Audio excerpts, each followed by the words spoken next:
Well, it's time for the last boss, the last key, the final thing we have to do before fighting the Black Jewel that this entire game started with, and the last guy on our list is Captain Skull.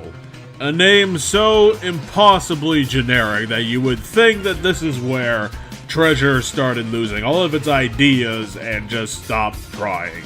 But to be fair to them, the arena that this fight takes place in is pretty dramatic and has a ton of options available to the player and to the enemy itself. It gives you a lot of play, and it gives you a lot of area to work with, which makes the boss fight very entertaining because you can take a bunch of different approaches to it, and the boss, in something different to most of the other Wario World bosses, is that you can sort of play it your way with how you go about it, because the arena has the two ships that are broken in half on the rocks that you fight Captain Skull with. So there's a ravine in the middle of the arena, but then there's the ladders on the front that allow for a bottom platform that you can fight on, and then there's the trampolines to the crow's nest that you can do as well.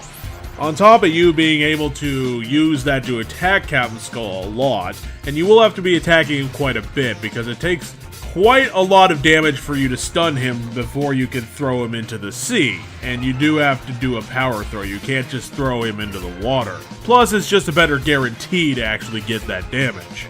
The other thing too is that the wide open area that you're allowed to fight in is going to be used mainly for dodging because Captain Skull has a lot of attacks under his belt.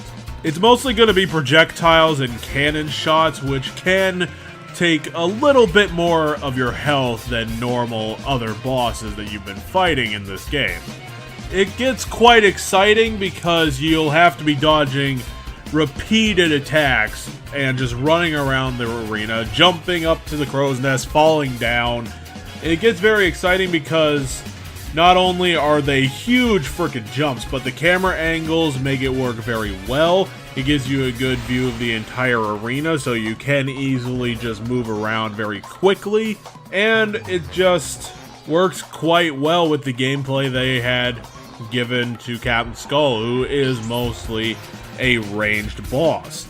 He does have some melee attacks, but they're not that much of a deal that you would have to actually pay attention to them.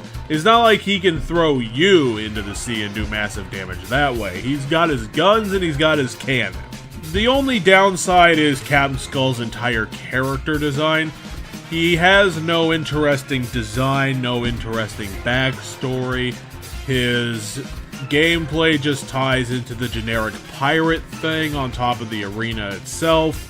So it does feel kind of odd for the other things that we've been seeing in the late game for Treasure to, in the final boss of this area that had the mean MC and Iron Cider, someone who was a 2-bit stereotype to end everything on. I guess it shows that Treasure only had enough good ideas to fill out several of its boss fights, but then again, the question becomes, if that was the amount of bosses where you had your good ideas to fill them out, why did you decide to have 12 of them if you couldn't fit them all out with a unique and interesting gameplay style? Captain Skull's character design is so bad that I don't even know if his face is a skull. It kind of looks like they just took a generic round face, put a ridiculous pirate hat on it, and it's just a skull-colored head. It's not an actual skull. Even with the quote-unquote limited graphics of the GameCube, you could render a skull that's actually scary if you put your mind to it. So even though the gameplay itself is fast-paced, sort of exciting, and a real bits and pieces of a set piece are here that didn't get connected very well, it's just a shame that it shows the lack of creativity that Treasure had to fill out a dozen bosses in this game, of which they decided to make all of them. So it's a problem that they themselves created, and if you can't do the bosses, then just don't do them, because all you're going to be showing is just concentrated mediocrity otherwise.